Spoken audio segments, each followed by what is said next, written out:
భగవంతుని ప్రాప్తి కోసం వస్తున్నామే. కాబట్టి మనం కొంత మన అజ్ఞానాన్ని, మన అహంకారాన్ని, మనకు అహంభావాన్ని, కోపాన్ని ఎక్కడో ఒక చోట చంద్రభాగలో స్నానం చేసినట్టు మనం ఆ గంగల ఏదైతే నీళ్ళు ఎట్లా ప్రవహిస్తాయో అందులో కొన్ని విషయాలని, మనకు అవసరం లేని విషయాలను వదలాల. కానీ తీసుకుపోయి బట్టలు ఉతికేసి బట్టలను తెల్లగా చేసుకొని వచ్చి తొడిగితే కాదు, బట్టలు పోతాయి. కానీ మన శరీరం, మన ఆత్మ పవిత్రత కావాలని చెప్పేసి భగవంతుని కోరుతున్నాము. మీకు అందరికీ తెలిసిన విషయాలే.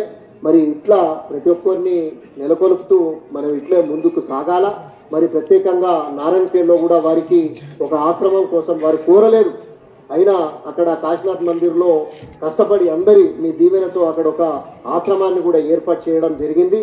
మరి దాన్ని కూడా మరి గత ప్రభుత్వం ద్వారా తీసుకునడం జరిగింది మనము. మరి ఈ ప్రభుత్వంలో మరి గౌరవ ఎమ్మెల్యే గారిని లాస్ట్ టైం భూపాల్ రెడ్డి గారు ఇవ్వడం జరిగింది. మరి దానిలో సహకారమైనటువంటి హరీష్ రావు గారు సహకరించారు. మరి ఇప్పుడు కూడా అక్కడ ఉన్నటువంటి ఎమ్మెల్యే గారు సంజీవ్ రెడ్డి గారిని కూడా వారిని కూడా విన్నపించినాము. మరి అది కూడా ఇక్కడైతే ఎట్లయితే కాశీలాగా మనకు మారిందో అక్కడ కూడా ఎక్కడైనా దైవ కార్యం అనండి, పెళ్లిళ్ళు పేరెంటాలకు అని చెప్పి ఎకరాన్నర అక్కడ తీసుకొని ఒక వ్యవస్థను స్థాపించడం జరిగింది.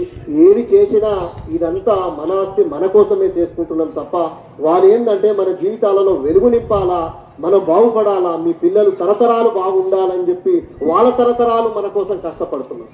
వారి వయసు దగ్గర 60-70 సంవత్సరాలు ఉంటే కూడా వారు నారాయణఖేడ్ నుండి కనురెప్పకు మనతో పాటే రోడ్డు మీద పండి మనతో పాటే తినుకుంటూ కష్టపడుతూ ఆ భగవంతుని నామస్మరణం చేసుకుంటూ ఇక్కడ వరకు చేర్పించిరంటే మనం ఏ జన్మలు చేసుకున్న పుణ్యమో. కాబట్టి తప్పకుండా మనమందరం మారుదాము.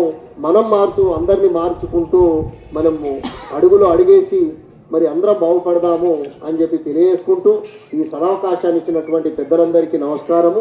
సమయం చాలా ఎక్కువ తీసుకున్నా, మరోసారి వేదికకు కూడా శిరస్సు వంచి నమస్కారాలు తెలియజేస్తున్నా. మరి దీనిలో కూడా